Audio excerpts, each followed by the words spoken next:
Hi, Katrina here from Scrappy Horses.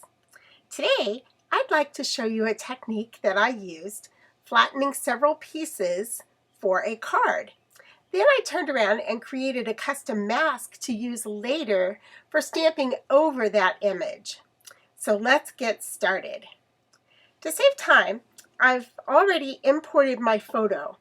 If you need some help with that, I've typed out the link to a video that you might enjoy watching, and I'll also include it in the information below the video. Once I imported that photo, right here it is, of this little girl with this laughing horse, I went over to Insert Shapes. I brought in a couple of squares. Actually, I brought in 3 squares. This light pink, the dark pink, and the white one. Now I can change the sizes of these squares over in the edit. And all I have to do is click there and I can change the width and the height of my squares. Then if I go to the layers panel, I can come over and I can change the colors of these squares. Now this rectangle right here I wanted white, so I simply clicked white. Had I wanted a different color, I could change it just by going along and clicking the color that I thought I might like. So we'll take it back to white. All right, so now I've imported my photo. I have my squares and I have my rectangle. I came over to Insert Images and I inserted the speech bubble from Close to My Heart Artiste. I imported 2 of those, exactly the same, and I made one a little bigger and I colored it in a darker gray. Then I went into Graphically Speaking, again through Insert Images, and I picked up this That's So Funny little button here. It's a 2-piece. I have it grouped right now, but it is 2 pieces. It's a little blue circle with this cutout over it. And we'll just group that back up for later. Okay, so to get started with our custom piece here, the first thing I did was I just simply laid out my squares the way I thought I would like them to lay on my card, as well as the clouds. So you can see here that I just sort of laid it out here. We're going to move this text away and move this text away. The text I used, by the way, is from Chloe Whimsy. I thought it had sort of a fun look to it. And I brought my rectangle over just to see that I liked how it was going to lay out on the card. Okay, so I'm going to move this pink piece over just a smidge here so that I can fit everything in. And I like that. So I'm going to move my rectangle away.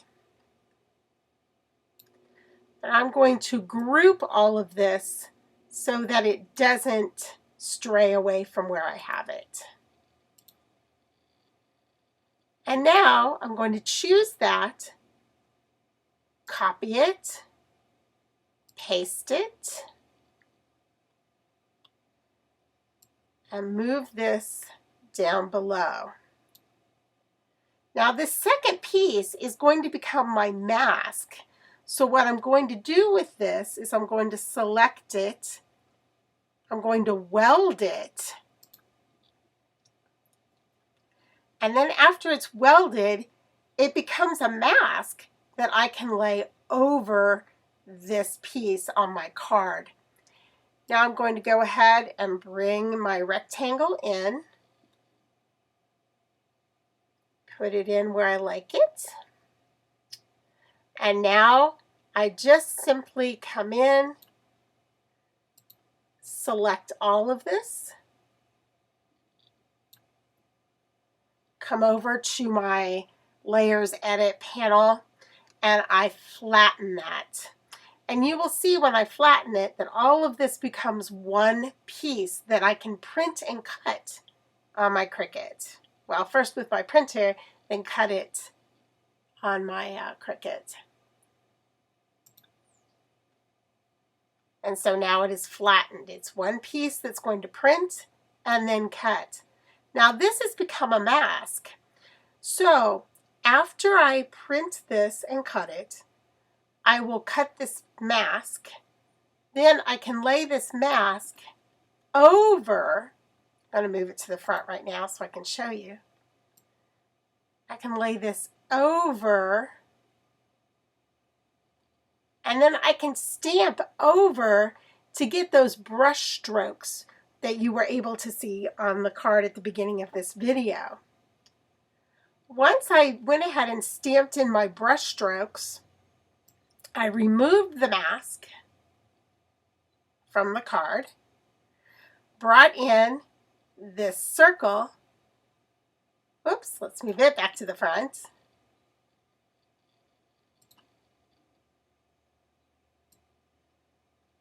And just adhered it to the front. Then I adhered the entire thing onto a dark blue card base. So that's it. That's as easy as it is. I will say that when you put in your text, I put my text in one word at a time. That way I could actually go in and position it exactly where I wanted to place it in my speech bubble. You can certainly type it all out in one, but then you have to separate it out, and then it becomes a little more difficult. For me, it does. So I just type it out one word at a time, or one line at a time. I believe I did ... and then as one, then started a new add text and added she said, comma, and then went on to the Y, the, long, and face, and then question mark, quote were all separate. So I hope this helps you out and gives you some ideas for some fun, whimsical cards of your own.